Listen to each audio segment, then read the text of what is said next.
అందరికీ నమస్కారం అండి. శైలజ వినిపించే కథల ఛానల్కు స్వాగతం. ఈరోజు మనం ఎస్విఆర్ సత్యనారాయణమూర్తి గారు రచించిన ఉత్తమ దానం అనే కథను విందాం. ఈ కథ నవంబర్ 2010 చందమామలో ప్రచురింపబడింది. పద్మనాభుడనే అతనికి ధర్మవరం గ్రామంలో పెద్ద కిరాణా కొట్టున్నది. సరసమైన ధరలకు సరుకులను అమ్ముతూ నాణ్యత విషయంలో రాజీ పడేవాడు కాడు. గ్రామంలో ప్రజలందరి నమ్మకం పునాదిగా వ్యాపారాన్ని సజావుగా నిర్వహించుకుంటూ అతను మంచి పేరు తెచ్చుకున్నాడు. పద్మనాభుడు ఒకసారి వ్యాపారం పని మీద యలమంచిలి అనే ఊరు వెళ్ళి పని ముగించుకుని తిరిగి తన ఒంటెద్దు బండి మీద ధర్మవరం వస్తున్నాడు. బండి యలమంచిలి దాటాక పద్మనాభుడికి ఒక వ్యక్తి దారిలో వస్తూ కనిపించాడు. అతను పద్మనాభుడిని చూస్తూనే గబగబా బండి దగ్గరకు వచ్చి, మాది ఈ దారిలోనే ఉన్న పురుషోత్తమపురం, దయ ఉంచి నాకు మీ బండిలో కాస్త తోటిస్తారా అని అడిగాడు. పద్మనాభుడు ఆ వ్యక్తిని యలమంచిలిలోని ఒక అంగడిలో చూశాడు. ఇద్దరూ ఆ అంగట్లో జీడిపప్పు కొన్నారు. అపరిచితుడే అయినప్పటికీ అతను బండిలో ఉంటే కొంత ఊసిపోతుందని ఆలోచించి పద్మనాభుడు అతన్ని బండి ఎక్కించుకోమన్నాడు. ఆ వ్యక్తి బండిలో ఎక్కి కూర్చున్నాడు. బండివాడు శరభుడు బండిని తోలడం ప్రారంభించాడు. మాటల సందర్భంలో ఆ వ్యక్తి పేరు రంగరాజు అని, పురుషోత్తపురంలో తనకున్న 3 ఎకరాల మాగాణి భూమిపై వ్యవసాయం చేసుకుని జీవిస్తున్నాడని పద్మనాభుడు తెలుసుకున్నాడు. దారిలో కనిపించి చేయి చాచిన యాచకుల చేతిలో చిల్లర డబ్బులు వేయసాగాడు పద్మనాభుడు. రంగరాజు మాత్రం తన దగ్గర చిల్లర లేదని వాళ్ళని పొమ్మనసాగాడు. ఇది చూసి పద్మనాభుడు రంగరాజుతో, రంగరాజు గారు, నేను ఎంతో కొంత అడిగిన వాళ్లకు లేదనకుండా ధర్మం చేస్తుంటాను. అవసరం అయితే మన కోరికలను అదుపులో పెట్టుకొని మనకు ఉన్నదానిలో కొంత దాన ధర్మాలు చేయాలి. అప్పుడే మనిషి జన్మకు సార్థకత అని అన్నాడు. ఇంతలో బండి చక్రం సీరు జారి కింద పడింది. అది గమనించిన శరభుడు బండి ఆపి దాన్ని నెమ్మదిగా దారి పక్కకు లాగించాడు. తర్వాత సీలు కదలకుండా దిగేయడానికి రాయి కోసం వెతుకుతూ దూరంగా వెళ్ళాడు. పద్మనాభుడు, రంగరాజు బండి దిగి ఎండ బాగా కాస్తుండటంతో ఒక చెట్టు నీడలో నిలబడ్డారు. ఇంతలో అక్కడికి ఒక బక్క చిక్కిన ముసలివాడు వచ్చాడు. వాడి కళ్ళు లోతుకుపోయి ఉన్నాయి. చేతిలో ఒక కర్ర ఉన్నది. వాడు ఖరీదైన దుస్తుల్లో ఉన్న పద్మనాభుణ్ణి చూసి, బాబు, 2 రోజులుగా తిండి లేదు, తినడానికి ఏమైనా ఉంటే పెట్టించండి అన్నాడు ఎంతో దీనంగా.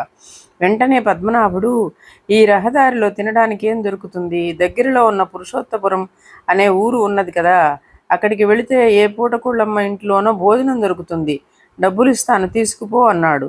ఇది విన్న రంగరాజు బండి దగ్గరకు వెళ్ళి తన సంచిలోని జీడిపప్పుల మూట తీసుకుని చెట్టు దగ్గరకు తిరిగి వచ్చి మూటను ముసలివాడికిస్తూ, తాత, ఇందులో జీడిపప్పులున్నవి, ఇవి తిన్నావంటే ఆకలి కొంత తీరుతుంది, తిని నీళ్లు తాగు అన్నాడు.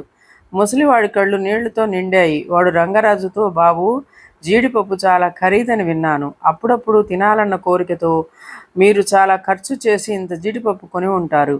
వాటిని నేను తీసుకోవటం ధర్మం కాదు, వద్దు బాబు అన్నాడు. పర్వాలేదు తాత, ఆకలితో ఉన్న నీకు ఏదో కొంత ఆకలి తీర్చానన్న సంతృప్తి నాకు కలిగించు. కోరికల్ని అదుపులో పెట్టుకుంటేనే మనిషి జన్మ సార్థకత అని బాబుగారు ఇంతకు ముందే నాకు చెప్పారు అని పద్మనాభుణ్ణి చూపించాడు రంగరాజు. ముసలివాడు రంగరాజుకు దండం పెట్టి, బాబు, నా పళ్ళు ఇంకా గట్టిగానే ఉన్నాయి.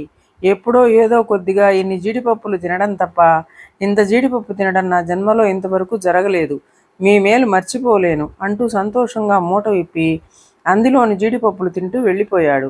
ఆకలితో అలమటిస్తూ వచ్చిన వాడి ముఖంలో కనిపించిన సంతోషం చూసి పద్మనాభుడు ఆలోచనలో పడ్డాడు. తాను చేసే రకరకాల దాన ధర్మాల కన్నా రంగరాజు చేసిన దానం ఎంతో ఉత్తమమైనదిగా ఆయనకు కనిపించింది. రంగరాజు తన కోరికను చంపుకొని ఆకలిగా ఉన్నవాడి బాధ తీర్చాడు. కానీ నేను ఆ పని చేయలేకపోయాను. పరులకు నీతులు చెప్పడం కంటే మనం వాటిని ఆచరించడం చాలా కష్టం అని విచారించాడు ఆయన. అంతవరకు తను చాలా తేలిక భావంతో చూస్తున్న రంగరాజు ఎంతో ఉత్తముడు అనుకుంటూ పద్మనాభుడు అతడితో, రంగరాజు గారు, ఇది నాకు కొంత ఆశ్చర్యంగా తోస్తున్నది. ఇద్దరం ఒకే దుకాణంలో ఒకే సమయంలో జీడిపప్పులు కొన్నాం అన్నాడు. అందుకు రంగరాజు చిరునవ్వు నవ్వి, నా భార్య నిండు గర్భిణి, ఆమె కోరిక మేరకు జీడిపప్పు కొని తీసుకుపోతున్నాను. అంతేగాని మామూలుగా జీడిపప్పు కొనేంత తాహతు ఉన్నవాణ్ణి కాదు అన్నాడు వినయంగా. తర్వాత రంగరాజు అక్కడికి సమీపంలో ఉన్న నూతి దగ్గరికి పోయి ముఖం కడుక్కొని మంచినీళ్లు తాగి తిరిగి వచ్చాడు. అతను తిరిగి వచ్చేసరికి బండి సిద్ధంగా ఉన్నది.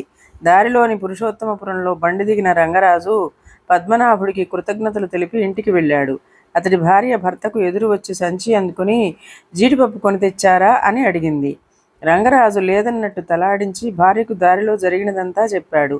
ఆమె అంతా విని అలాగా అంటూ సంచిలో ఉన్న ఇతర పచారీ సరుకుల పొట్లాలు తీసి బయట పెడుతూ ఆశ్చర్యంగా, అదేమిటండి, సంచిలో జీడిపప్పు మూట ఉన్నది కదా అని మూట భర్తకు చూపించింది. రంగరాజు కూడా ఆశ్చర్యపోయి 1-2 క్షణాలు ఆలోచిస్తూ ఊరుకొని, ఆ పద్మనాభుడు చాలా మంచివాడు, ముసలాయన ఆకలి తీర్చిన తరువాత నేనెవరి కోసం ఆ జీడిపప్పు కొన్నానో అడిగి తెలుసుకున్నాడు. తర్వాత నేను బావి దగ్గరకు మంచినీళ్ళ కోసం పోయినప్పుడు తాను కొన్న జీడిపప్పు నా సంచిలో పెట్టాడు అని అన్నాడు. ఇదండి కథ.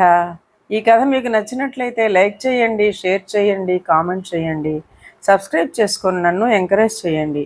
నమస్కారం అండి.